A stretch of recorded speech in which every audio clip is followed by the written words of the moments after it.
How would you like a 15% discount to my daily email, the stack of stuff, the show notes, discounts to the conference, all of that? All you need to do is text the word show to 33777. You'll get the annual subscription with a 15% discount to my daily email. You'll get the stack of stuff, the links to the show notes, discounts to the conference, and so much more. All you have to do is text the word show, SHOW, to 33777. Text show to 33777.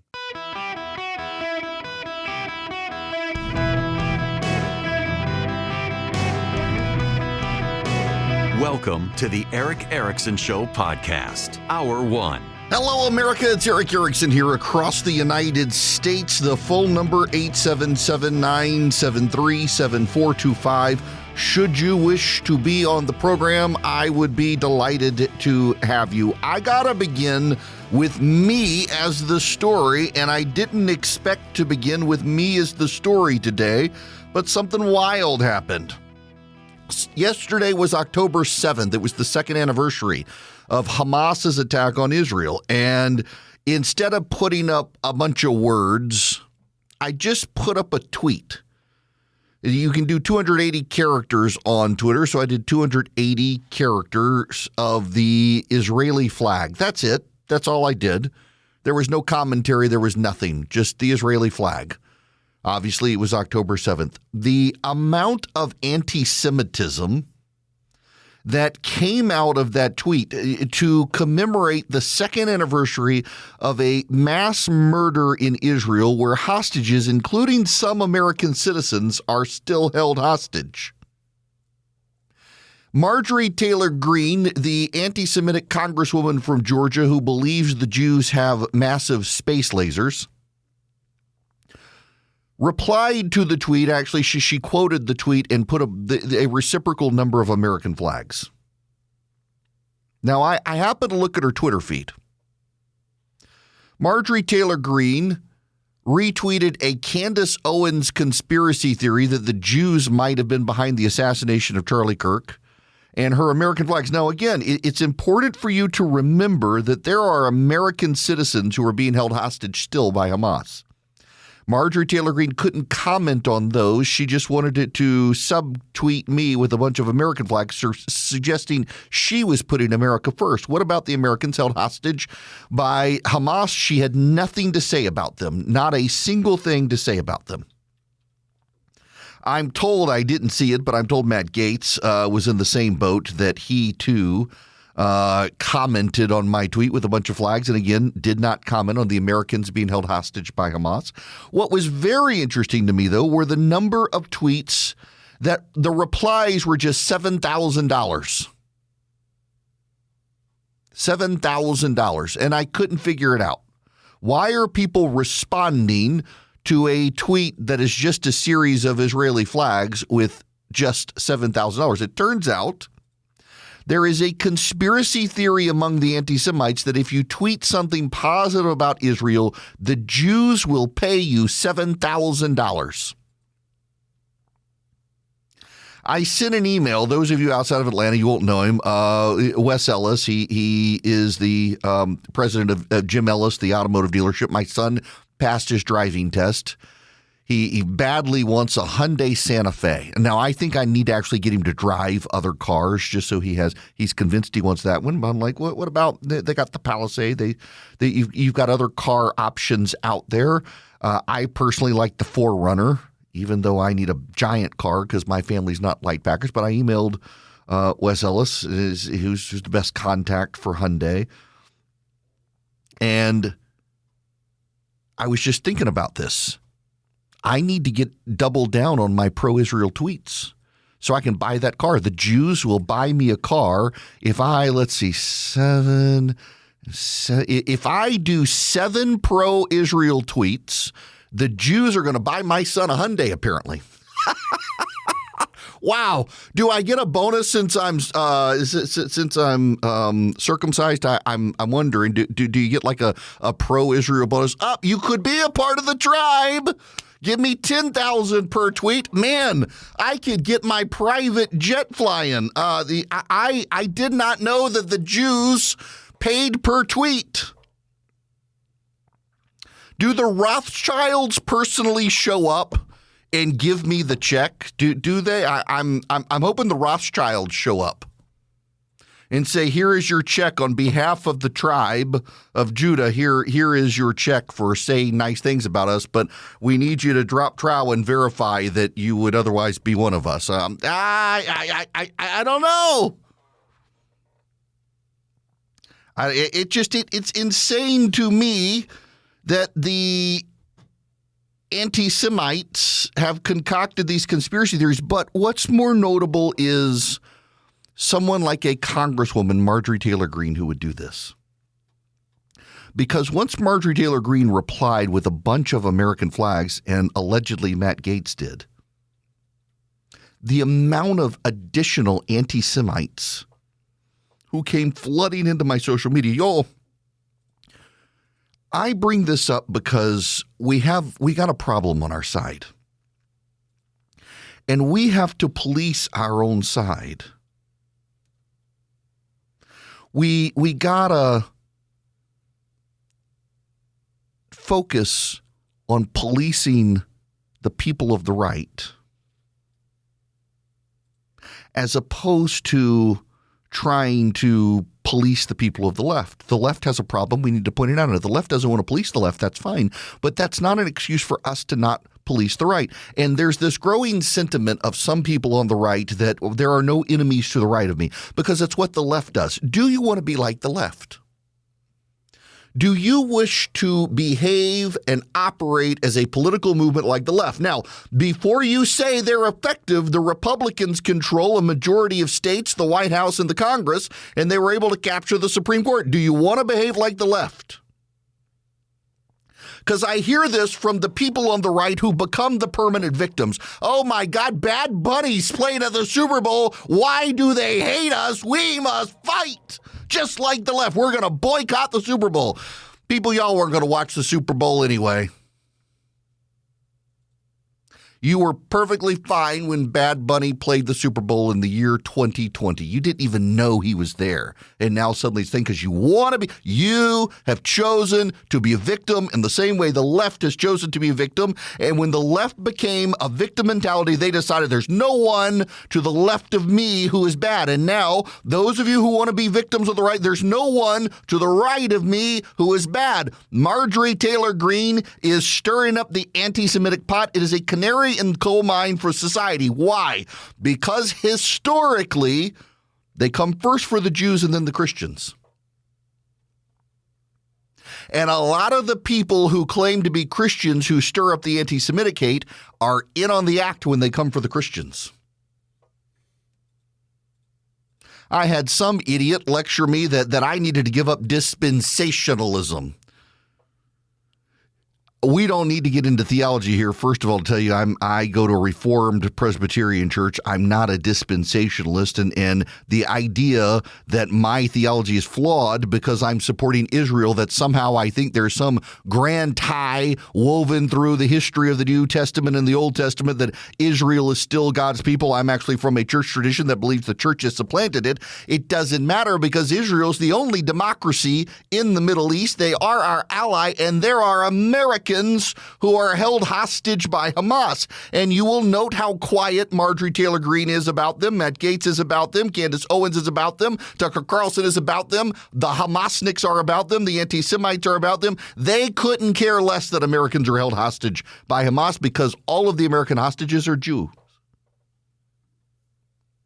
That's why they're all worked up about Barry Weiss taking over CBS. She's Jewish.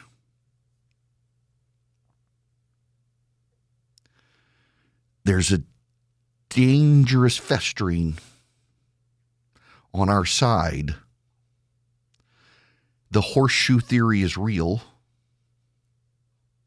The people on the far left and the far right, they meet at the bottom of the horseshoe where it curves in together. And they're largely the same people. You could what was that idiot's name? Oh, come on, y'all. I nearly said a bad word on radio. She was the black David Duke lady. Congresswoman from Cynthia said, I knew I would have it in the dark recesses of my brain where I file away all those people 30 feet over runway. Cynthia McKinney. At this point, the Georgian Republicans have their own Cynthia McKinney. It's only a matter of time before we find Marjorie Taylor Greene on Greta Thunberg's boat.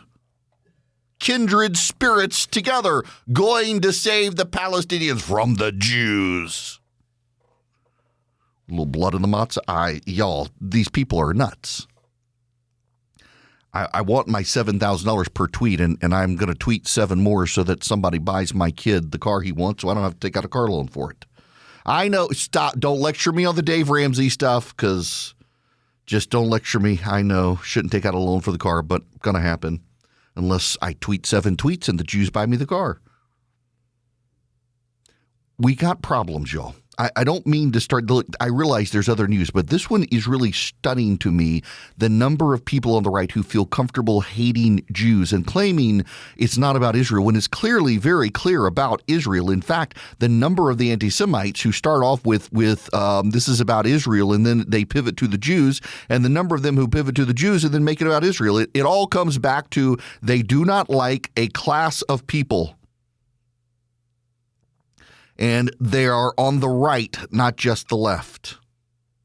And they are spreading conspiracy theories. The latest conspiracy being that the Jews killed Charlie Kirk because he was upset with Jewish donors. I myself wrote criticisms of Charlie and Turning Point USA because of the number of anti-Semites that they were platforming. And it wasn't just Candace Owens. There were a number of employees within the organization who had become virulently anti-Semitic after October 7th, blaming Israel and the Jews globally for what happened, claiming it was part of a conspiracy, and I called them out on that. And the Jewish donors, who were Americans but Jewish, were a little bit horrified. They were funding a group platforming these anti-Semites. One of them decided they may stop funding the organization, and suddenly there's a conspiracy. The Jews killed Charlie Kirk. Now, remember, here's the thing. We know it was a progressive, rabid progressive activist who was into furry culture and transgenderism, and suddenly the Candace Owenses of the world and these other people are like, no, maybe it was the Jews. They're so obsessed with the Jews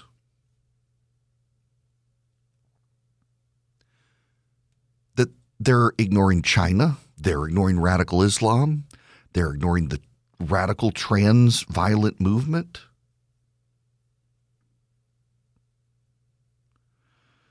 Someone who identifies himself on social media as MAGA, 2024 Patriot, pure blood, no vax. Let's get back to living in a constitutional society. He tweets, we aren't suddenly blaming the Jews, Eric. This was a blatant military agency hit. They thought they did it with precision, but it was very sloppy, and they're now caught. We don't know all the details, but you've lost the American people. We don't believe the government narrative. Deep thoughts on Charlie Kirk's assassination by a rabid anti-Semite who hates the United States, who's being teased by people like Marjorie Taylor Greene and Candace Owens. It's fascinating the number of people who on the right are giving into this hatred and conspiracy theory. And I just, again, I don't mean to dwell, but it's necessary to dwell that there's a poison on the right, and you got to police it and you've got to drive it out, because it is historically everywhere the canary in the coal mine. First they come for the Jews, and then they come for the Christians, and many of the Christians who are okay with them coming for the Jews soon become okay with them going for the Christians, arguing they're not the right kind of Christians. You will see this fester if you don't police the right. Boll and Branch kindly sent me a new set of king-size sheets, and I'm happy to get them, but I'll tell you the truth, I've already got Boll and Branch sheets that I've had for about a decade. They are so soft now. They haven't frayed. They haven't worn out. They've just gotten really soft. They're made of the highest quality, 100% organic cotton. They're very durable. And right now, they've got limited edition fall colors for a deeply comforting bedroom. And they come with the 30-night worry-free guarantee. And I'm telling you, the more you wash them, the softer they get, and they don't wear out. I've had my set of Boll and Branch sheets for almost a decade.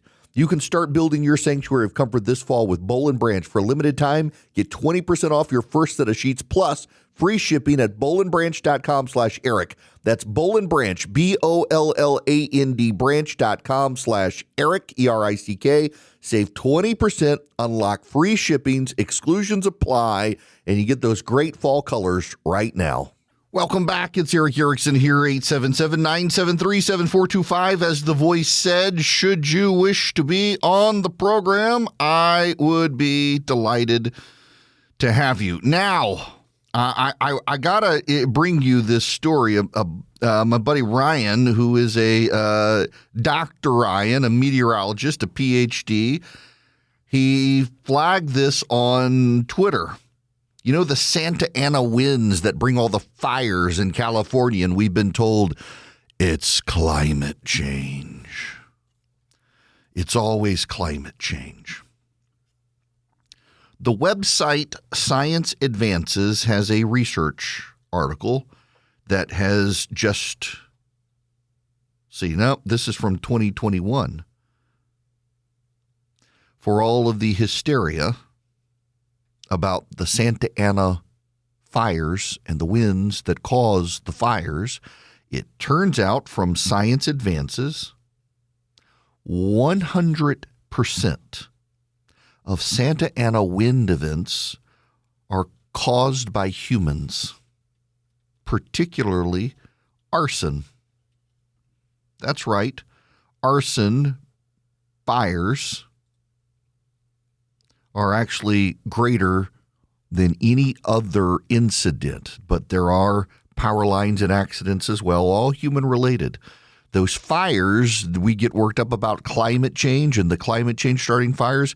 Actually, humans are starting the fires, and in many cases, it's arson out in California. And that seems to be a huge distraction for the left that wants to blame climate change for everything happening. And we're going to be, I'm sure, into hearing about all the Santa Ana winds here. And you just remember when the fires start, the research shows, according to science.org, that 100% of the fires that have started in the Santa Ana winds are because humans started the fires. Now, I'm sure the media will instead lecture us on climate change when the fires start again. Y'all, Hillsdale College would love for you to go to ericforhillsdale.com, ERICK, ericforhillsdale.com. Sign up today with Hillsdale College, and you can take one of their free classes. They've got 40 to choose from. The capitalism class, pretty outstanding. It's 7 classes there, which consists of 7 30-minute episodes showing you what capitalism is, where it comes from, what the free market is, how it fosters a level of morality and integrity in a system of trade. You can take that class. You can take one of the Federalist Papers still cited by the Supreme Court today on what the Constitution means. All you have to do is go to ericforhillsdale.com, ERICK, ericforhillsdale.com. Start a relationship with Hillsdale College. There's no charge for this. You'll get a certificate of completion. They've got 40 to choose from. Surely there's a class. Maybe you're into literature. They've got a great one on Shakespeare, one on C.S. Lewis. There's even one on the literature of the book of Genesis. Go to ericforhillsdale.com today. Sign up for one of their great courses. 40 to choose from. Get the certificate of completion. Never pay a penny. And understand what makes Hillsdale College so unique and why you might want to support it. ericforhillsdale.com. ERICK. ericforhillsdale.com. In business, they say you can have better, cheaper, or faster, but you can only pick 2. What if you could have all 3 at the same time? That's exactly what Cohere, Thomson Reuters, and Specialized Bikes have since they've upgraded to the next generation of the cloud, Oracle Cloud Infrastructure. OCI is the blazing fast platform for your infrastructure, database, application development, and AI needs, where you can run any workload in a high availability, consistently high performance environment and spend less than you would with other clouds. How's it faster? OCI's block storage gives you more operations per second. Cheaper? OCI costs up to 50% less for compute, 70% less for storage, and 80% less for networking. Better? In test after test, OCI customers report lower latency and higher bandwidth versus other clouds. This is the cloud built for AI and for all your biggest workloads. Right now, with zero commitment, try OCI for free. Head to oracle.com/Erickson, ERICKSON. That's oracle.com/Erickson. All right, here's a wild one for you. As y'all know, I am a big fan of Greek and Roman history. Oh, gosh, I grew up overseas and went to Greece when I was in ninth grade. It was one of the coolest things ever. The Roman Empire, every man thinks about the Roman Empire. Here's a wild, wild story for you. A husband and wife were cleaning out overgrown vines in their backyard in New Orleans, Louisiana. In the River Bend section of New Orleans. They bought a little shotgun house for the two of them. They're cleaning out their vines, and they stumble upon a giant cube of marble with a bunch of abbreviations and names written in Latin. Turns out it's a 2,000-year-old marker for a member of the Roman Imperial Navy from 100 AD. Yeah, it's a real artifact. It is a completely real artifact, a giant cube. It was a marker of some kind for a member of the Roman Imperial Navy, and it wound up in their backyard in New Orleans and has been sitting there. It was actually documented to be in a museum in Italy.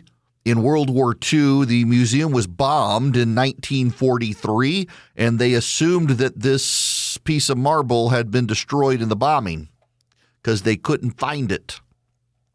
Nobody has any idea how it wound up in the backyard of a shotgun house in New Orleans, Louisiana, but it did. It has been verified as authentic and by the museum as their owner. It's just fascinating to me that something like this happens. Nobody has any idea how it wound up in New Orleans in the backyard. Maybe the Jews did it. Let's get Candace Owens on this one, y'all. All right. I want to go to Jay calling. Welcome to the Eric Erickson Show. Jay, how are you? I'm great. How are you? Great. What's going on? Okay, first thing first, I want to say congratulations to your son because, now he's amongst the rest of us driving legally. And listen. You pray for yourself because he's going to be on the road. Well, if he ever comes to Atlanta, he'll be in good company if he's, a distracted driver. But you said he was a great driver, so yeah, I think I'll be safe with him on the road. Good. All right. Okay, so and my second question before I get into my comment is it okay to mention the names of or the name of anybody else on your flagship station on their show? Probably ought not to, just to be diplomatic about it. Okay, I won't mention any names, but I was listening to the radio after the news and weather had gone off, and somebody did mention the I guess they were text messages screenshots that Ms. Candace Owens said were belonged to Mr. Charlie Kirk. Yeah. And what that person said, and I didn't do any research or anything, I just was listening. He said that a gentleman who considered Mr. Charlie Kirk one of his best friends did authenticate, I guess you could say, the text messages. And he said, they were correct. They were true. I had seen them or whatever. And he said that, if I'm not mistaken, that the gentleman, just to cover all bases, did make the FBI aware of that, just, to cover all bases, for getting justice for his very close friend. Yeah. So, and hang on, just so people know, in a private group chat that has been verified, Charlie was venting because some of the donors to TPUSA, one large donor in particular, wanted him to clean up what he thought was virulent anti-Semitism within TPUSA, or the guy was going to cancel his check. And in fact, I think had basically threatened to get rid of the check. Now, and you should understand as well that some of the comments made by some of the people who were employees beyond Candace Owens was actually really virulently anti-Semitic, including one of them accusing Zionism of being communism, and another for suggesting that it was actually the Jews who killed the people on October 7th and not Hamas. Okay. And that was like the next part of my comment. As a Black and as a Christian, I have seen the demonizing of the Jew, the demonizing of the white, particularly the white male, and the demonizing of my people, the Black. And what I feel that is the best thing to do for all of us, and I'm not accusing anybody of anything, because, as a Christian, we have one judge, and that's the Lord God Jesus Christ, and I have so many sins, I can't talk about anybody else's You and sins. me both. But, amen. But my thing is, I think that the best way outside of, prayer to the Lord to counter hatred and the danger that it presents, because first you have hatred in the heart, and then people start to manifest that with physical actions like killing people. And so my thing is that there is so much information online, and a lot of us don't know, because we weren't there when things took place, whether or not the information is true, whether or not it's false. And so I think that as an American, when people call my country that I love, and I've loved since I was a child, when people call my country like the great Satan or Israel, the little Satan, I think that in fairness, we can look back in history and see why people would say that about anybody's politicians. But at the same time, we have to be honest as human beings around the world and recognize that just because my politician did this or my military did that does not mean that I was for that. Yes. This is the exact same thing. Well, so listen, I appreciate the feedback a ton. And let me just add a couple things here, that it's always the great Satan and the little Satan, or the United States and Israel. All of these people turn their ire towards the United. We're not a perfect country, as you noted. We're all sinners.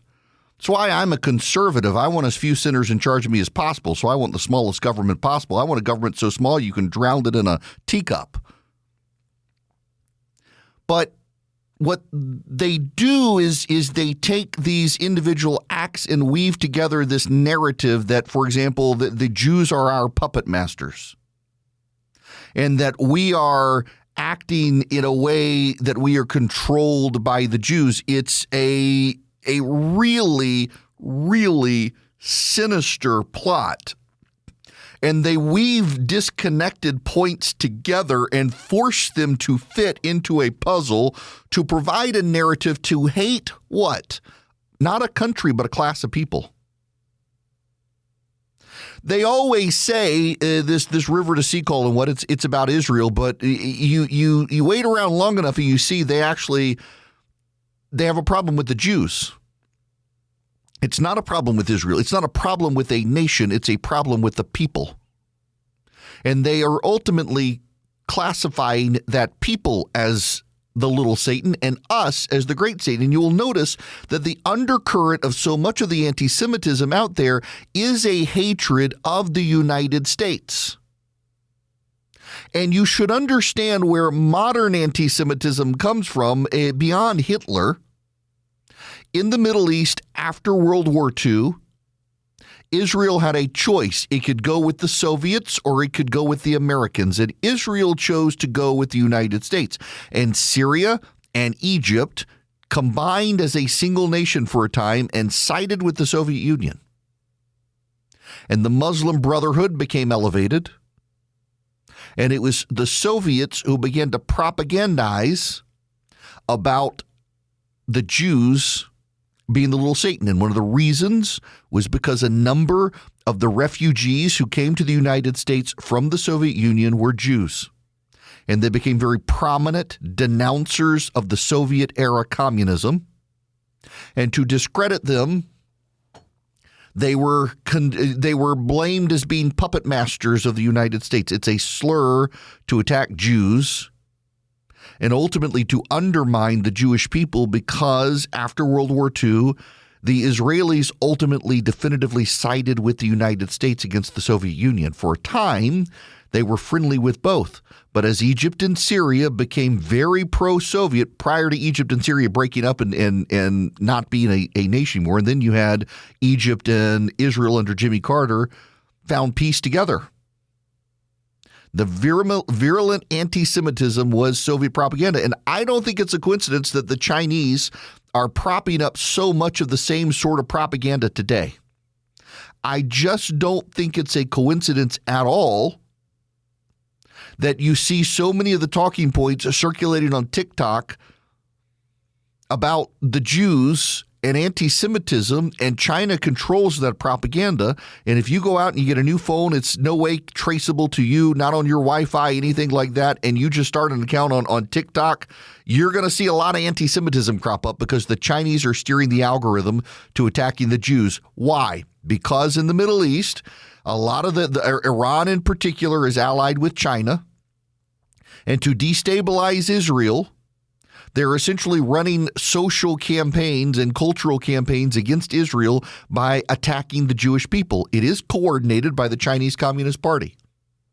That, by the way, is not a conspiracy theory. That is well documented that China is shaping the TikTok algorithm to fester anti-Semitism, and it comes at a time the Chinese have decided to make their bed with Iran and have an alliance with Iran for Iranian oil.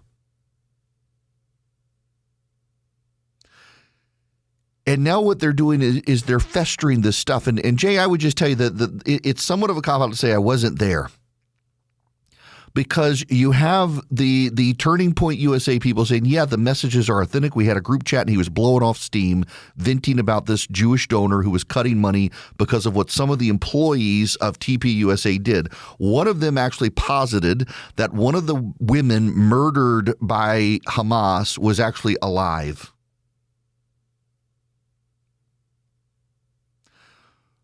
The donors were funding TPUSA, who had on the payroll a woman who claimed 3 days after Hamas attacked Israel that one of the murdered Israelis was actually alive. And it was a lie to say Hamas had killed her. And the donors were incensed. And Charlie was apparently venting about it in this group chat. And Candace Owens has seized on that opportunity to yet again sow the threads of discord that clearly it was the Jews. Now, this is very, very important for every single one of you to understand this. What Candace Owens is doing is she's taking away from who the murderer actually was. We know who the murderer was. His name is Tyler Robinson. We know from Tyler Robinson's text messages why he killed Charlie Kirk. He hated his politics. In particular, Tyler Robinson was a transgender advocate who was dating a man who was transitioning to be a woman. They were into very deviant sexual stuff on the internet. And he killed Charlie Kirk because of that.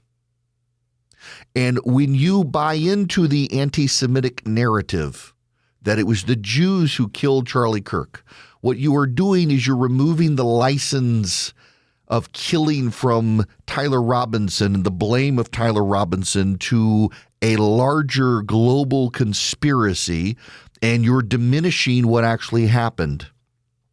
You're taking the truth and perverting it to conspiracy to serve your own agenda, as opposed to acknowledging what actually happened. And there's a demented kind of evil when you do that.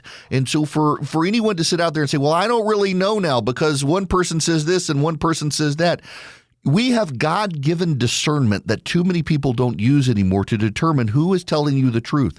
And here is what you have to know, which is we know Tyler Robinson did it. We know he confessed to his family. We have the email text chain between him and his transitioning partner. We have his statements to his family that he hated Charlie Kirk and that his hate couldn't be negotiated with, his hate of the transgender people. We have all of these things.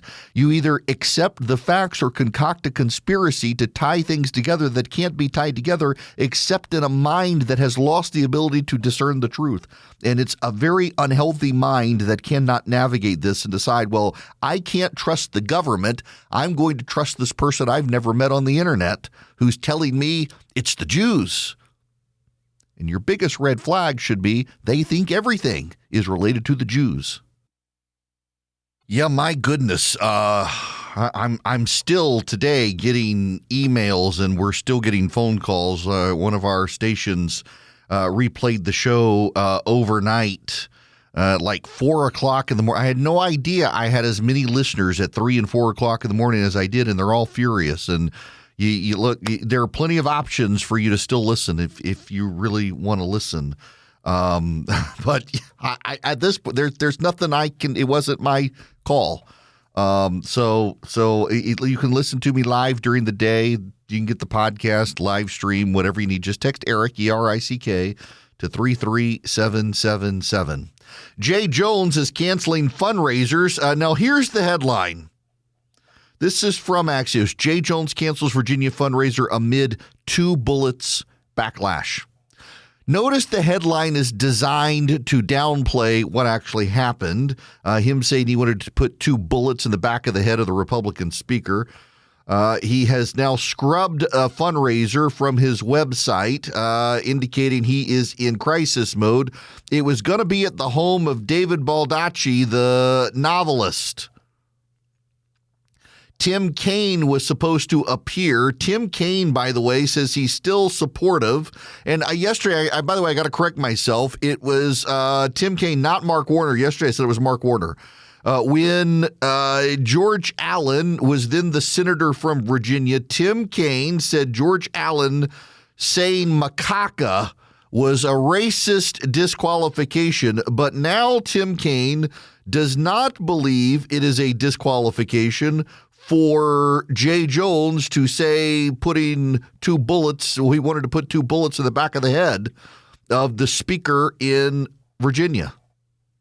You got that double standard there. It's a very interesting double standard that Tim Kaine was totally okay with saying it was disqualifying to say macaca, and Tim Kaine is not at all okay with saying that what's his name? That Jay Jones needs to be disqualified. The double standard here is appalling. They just want power. That's what this is about. If Jay Jones were 30 points behind in the polling, every Democrat in Virginia would be throwing him overboard. But the race is still tied in Virginia, and the Democrats who say Republicans are all about power, we're people of integrity. No, they're not. They're proving they're not. They want to yell at us about no moral authority. These people have no moral authority on the Democratic side. None. Did y'all see, if you got my 4 Things to Know podcast, text Eric, ERICK, to 33777, get the 4 Things to Know podcast. Gold is now over $4,000 a troy ounce. A lot of other governments are ditching the United States as currency, as a reserve currency, and they're putting it in gold. A lot of people, because they're concerned about American turmoil, are moving to gold. It's soaring right now. Swiss America has been warning people about a secret war on cash for some time. They are the nation's trusted leader in precious metals and have been for 40 years. They're rated A+ by the Better Business Bureau. If you're interested in learning about the secret war on cash, all you have to do is get their free report. It takes less than 15 minutes to read, and you get a completely free copy by calling or texting 800-289-2646. By the way, that includes digital forms of currency. You got to watch out for that. The government comes for you. 800-289-2646. Just text Eric, ERICK, to 800-289-2646. Text or call 800-289-2646 and just text Eric, E-R-I-C-K. You can also go to SwissAmerica.com/Eric, SwissAmerica.com/ERICK.